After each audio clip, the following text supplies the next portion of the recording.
सुप्रभात बच्चों, संस्कृत की कक्षा में आप लोगों का पुनः स्वागत है।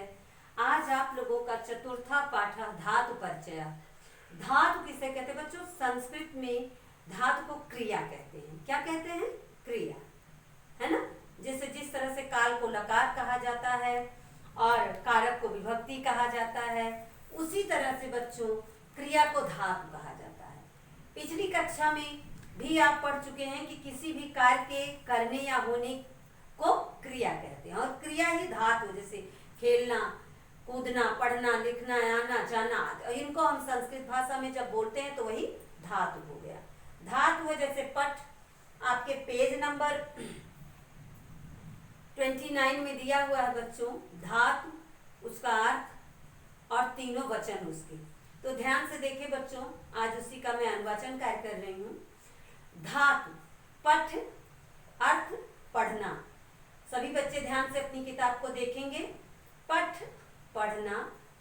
तीनों वचनों में देखिए, पठति, पठता, पठन्ति। बच्चों ये लट लकार में है, यानी वर्तमान काल में, ठीक है ना, वर्तमान काल में। पठति, पठता, पठन्ति। नम, नमस्कार करना। नमति, नमता, नमन्ति। लिख, लिखना। लिखति, लिखता, लिखन।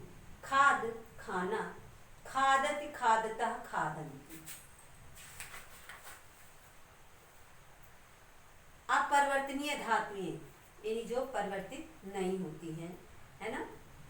ऐसी धातुएं जिनका रूप सभी लकारों में एक समान रहता है, परिवर्तित नहीं होता, वे अपरिवर्तनीय धातुएं कहलाती हैं। कुछ प्रमुख हैं जो नीचे दी जा रही हैं, जिन्हें आप ध्यान से देखें। वद, बोलना, है ना। इसे हम स्त्रीलिंग, पुल्लिंग, नपुंसकलिंग या जो है वर्तमान काल, भूतकाल, भविष्यकाल में चेंज कर सकते हैं। अब वर्तमान भूत काल में तो बदल सकते हैं, लेकिन वचन जो है स्त्रीलिंग, पुल्लिंग और नपुंसकलिंग में बोलना, है ना, वाणी तो वैसे ही रहेगी, है ना। जाता है, जाती है ना।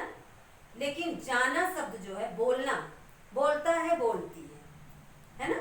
बोलता है, बोलती है, वो लड़की बोलती है या लड़का बोलता है, लेकिन बोलना शब्द जो है, बोलना शब्द जो है वो दोनों में सेम चलता है। तो बदति, बदता, बदंती, है ना। बदति, बदता, बदन। चल, चलना। चलत, चलता, चलन। भ्रम, घूमना। भ्रमत, भ्रमता, भ्रमन। हंस, हंसना। हसत, हंसता, हसन। चर, चरना। चरत, चरता, चरण। धाव, दौड़ना। धावत, धावता, धावन। खेल, खेलना। खेलत, खेलता, खेलन। नृत्य, नाचना। नृत्यति, नृत्यता, नृत्यन्ति। पत, गिरना। पतति, पतता, पतन्ति। पच, पकाना। पचति, पचता, पचन्ति। क्रीड, खेलना। क्रीडति, क्रीडिता, क्रीडन्ति। गर्ज, गर्जना। गर्जत, गर्जता, गर्जन। एक गरजता है, दो गरजते हैं, बहुत सारे गरजते हैं। भक्ष, खाना। भक्षेत, भक्षता, भक्ष्यन। एक खाता है, दो खाते हैं, सभी खाते हैं। अपरिवर्तनीय धातुएं। संस्कृत में कुछ धातुओं के रूप परिवर्तनीय धातुएं। संस्कृत में कुछ धातुओं के रूप परिवर्तित हो जाते हैं, वे परिवर्तनीय धातु कहलाती हैं। इससे कुछ नीचे दिए जा रहे हैं, जिसे आप ध्यान से देखें बच्चों। धातु, दा, यच्छ, देना। यच्छति, यच्छता, यच्छन्ति। भू, भव, होना। भवत, भवता, भवन्ति। गच्छ, गम, जाना। गच्छत, गच्छता, गच्छन्ति। पा, पिब, पीना। पिबति, पिबता, पिबन्ति। घ्रा, जिघ्र, सूंघना। जिघ्रत, जिघ्रता, जिघ्रन्ति। दृश्य, पश्य, देखना। पश्यति, पश्यता, पश्यन्ति। स्थ, तिष्ठ, बैठना, ठहरना। तिष्ठत, तिष्ठता, तिष्ठन्ति। त्रि, तर, तैरना। तरति, तरता, तरन्ति। क्री, कर, करना। करोति, कुरुता, कुर्वन्ति। स्मृ, स्मर, याद करना। स्मरत, स्मरता, स्मरन्ति। तो बच्चों ये था आपका धातु परिचय, जिसे आपने ध्यान से सुना। अब आपका वाक्य है पेज नंबर 33। ध्यान से देखिए। मंदा, मंदा चलति गजा। विशालम उदरम अस्ति।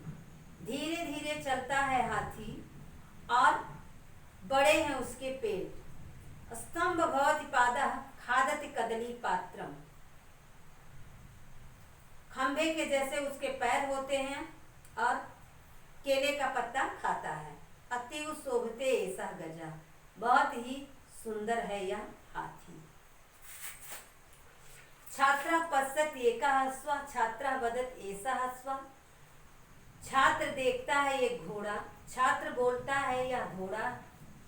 अश्व भवत युद्धम सहायकम। घोड़ा हमारे लिए युद्ध में सहायक होता है। अश्व भवत स्वामी भक्ता। और घोड़ा स्वामी भक्त होता है। केसरी वर्णा भवत शौर्य प्रतीका। केसरी रंग जो होता है वह शौर्य का प्रतीक होता है। बच्चों, आपको कभी हिंदी में भी बताया गया होगा कि हमारे तिरंगे झंडे में हमारा राष्ट्र ध्वज जो है इसमें 3 रंग है और ये तीनों रंग 3 चीजों के प्रतीक हैं। कहा गया है कि हरा रंग है हरी हमारी धरती की अंगड़ाई। केसरिया बल देने वाला सफेद है सच्चाई। और चक्र कहता है प्रतिपल आगे कदम बढ़ेगा। हिंद देश का प्यारा झंडा ऊंचा सदा रहेगा।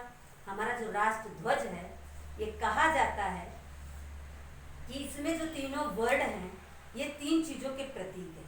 पहला है हरा रंग जो है, यानी नीचे सबसे नीचे जो हरे रंग की पट्टी है वह हमारी हरियाली, हमारी समृद्धि का प्रतीक है। और सबसे ऊपर जो है केसरिया रंग वह बलिदान का प्रतीक है ना, कि हम लोग हमेशा अपने देश की रक्षा के लिए, अपनी स्वतंत्रता के लिए, अपनी अखंडता के लिए मर मिटने को हमेशा तैयार रहते हैं। यानी कहा गया है कि हम अपने सर पे कफन बांध के चलते हैं, है ना।